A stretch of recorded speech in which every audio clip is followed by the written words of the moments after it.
क्या हुआ जब हजारों हाथियों का बल रखने वाला भीमसेन एक वैश्या से हार गया? आखिर कौन थी वो वैश्या जिसने स्वयं भीम को हराया था? आप देख रहे हैं मिस्टीरियस हिंदू। तो चलिए अब करते हैं ज्ञान की बात। वीडियो में आगे बढ़ने से पहले हमारे चैनल को सब्सक्राइब अवश्य करें और बेल आइकन जरूर दबाएं।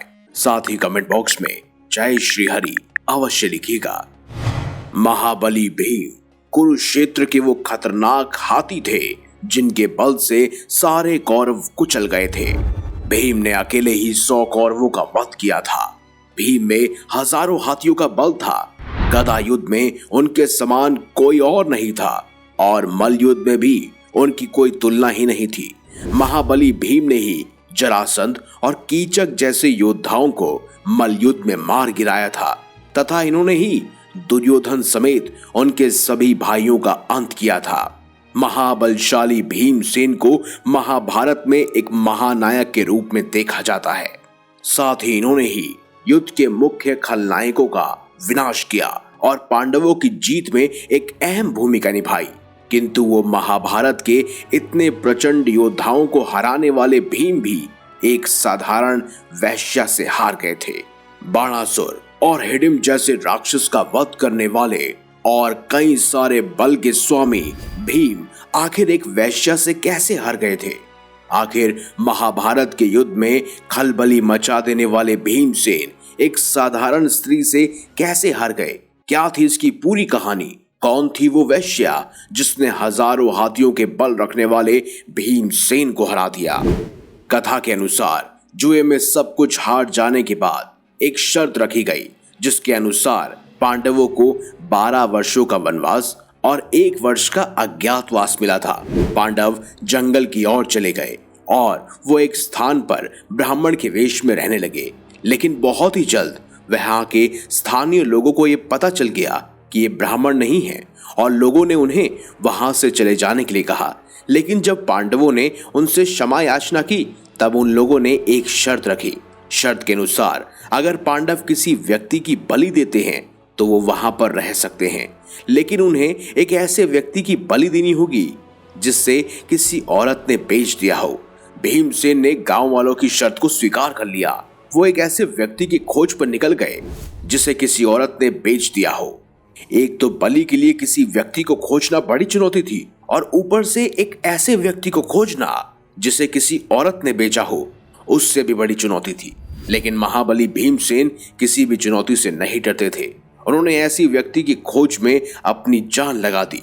दूर दराज गांवों में वो भटकते रहे और घर घर जाकर स्त्रियों से याचना करते रहे, लेकिन कोई भी स्त्री अपने पति या घर के किसी भी अन्य व्यक्ति को बेचने के लिए तैयार नहीं हुई। आखिर कोई पत्नी अपने पति की जान खतरे में क्यों डालेगी? महीने बीत गए परंतु भीमसेन अपनी खोज में सफल नहीं हो पाए। अंततः उन्हें किसी ने वैशाल्य के बारे में बताया।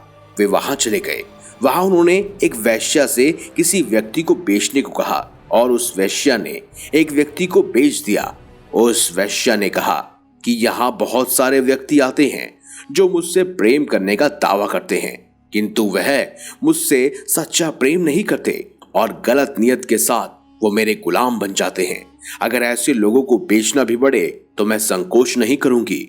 आगे उस वैश्य ने कहा, मैं फिर भी एक ऐसे व्यक्ति को बेच रही हूं जिससे मैं प्रेम नहीं करती। लेकिन पांडवों ने तो जुए में अपनी पत्नी को ही बेच दिया। भीमसेन जैसा बलवान, अर्जुन जैसा वीर और युधिष्ठिर जैसे धर्मात्मा अपने पत्नी का अपमान देखते रहे। भीष्म, द्रोण और कृपाचार्य जैसे श्रेष्ठ लोग अपनी वधू का अपमान सहते रहे। और तो और महाराज धृतराष्ट्र तक ने कुछ नहीं कहा। मैं तो मजबूर हूं, इसीलिए बेच रही हूं, क्योंकि मैं इन लोगों से प्रेम नहीं करती। लेकिन वो महावीर तो द्रौपदी से प्रेम करते थे, लेकिन फिर भी चुप रहे। जिनकी सभा में एक निर्दोष स्त्री का अपमान होता रहा, वो कौन से श्रेष्ठ कहलाएंगे? भरत कुल वधू द्रौपदी के अपमान में किसी ने कुछ क्यों नहीं बोला? गदाधारी भीम और सर्वश्रेष्ठ धनुधारी अर्जुन क्यों किसी स्त्री का अपमान देखते रहे और सहते रहे? वैश्या की बातों ने भीमसेन को सोचने पर मजबूर कर दिया और वो स्वयं लज्जित महसूस करने लगे और बीती बातों को सोचने लगे। वैश्या की बातों ने भीमसेन को बड़ी ही गंभीर चोट पहुंचाई।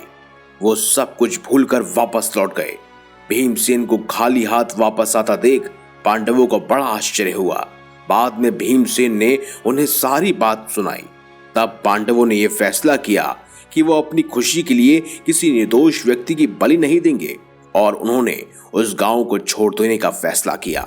जब वह गांव छोड़कर जाने लगे तब वहां सारे गांव वाले इकट्ठा हुए और वह उन्हें रोकते हुए निवेदन करने लगे। गांव वालों ने कहा कि वह उनकी परीक्षा ले रहे थे जिसमें वह सफल हुए। कोई सच्चा व्यक्ति अपनी खुशी के लिए किसी निर्दोष प्राणी की जान नहीं लेगा और उन्होंने सच का साथ दिया, इसीलिए अब वह उस गांव में रह सकते हैं।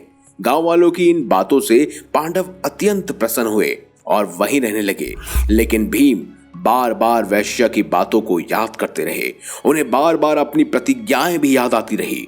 वैश्या की बातों ने भीमसेन जैसे महाबलशाली तक को हरा दिया था। सिर्फ शारीरिक हार को ही हार नहीं माना जाता, बल्कि मानसिक हार को भी हार माना जाता है और उस वैश्या ने भीमसेन को मानसिक रूप से हरा दिया था। वैश्या की उन बातों ने भले ही कुछ देर के लिए भीमसेन को तोड़ दिया हो, लेकिन इस घटना ने भीमसेन में और भी ऊर्जा भर दी।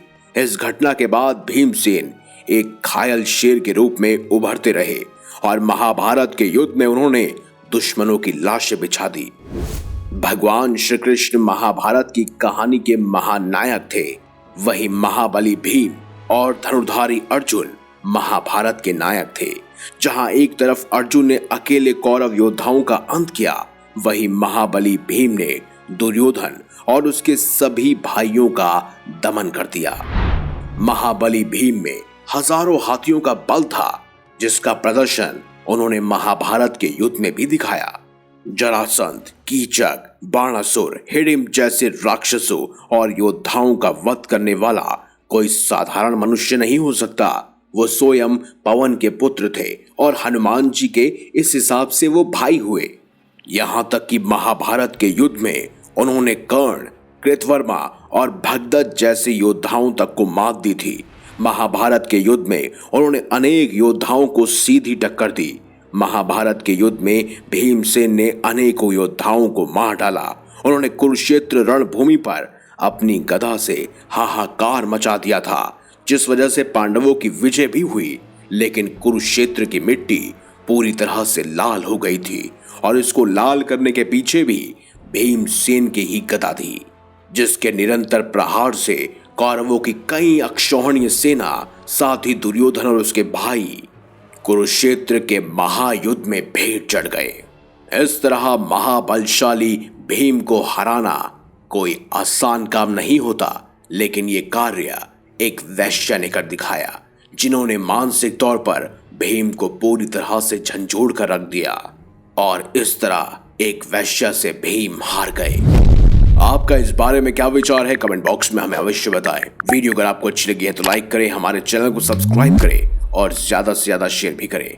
मिलेंगे अगली बार एक नई खास वीडियो के साथ। तब तक के लिए देखते रहिए संपूर्ण ज्ञान का केंद्र बिंदु मिस्टीरियस हिंदू।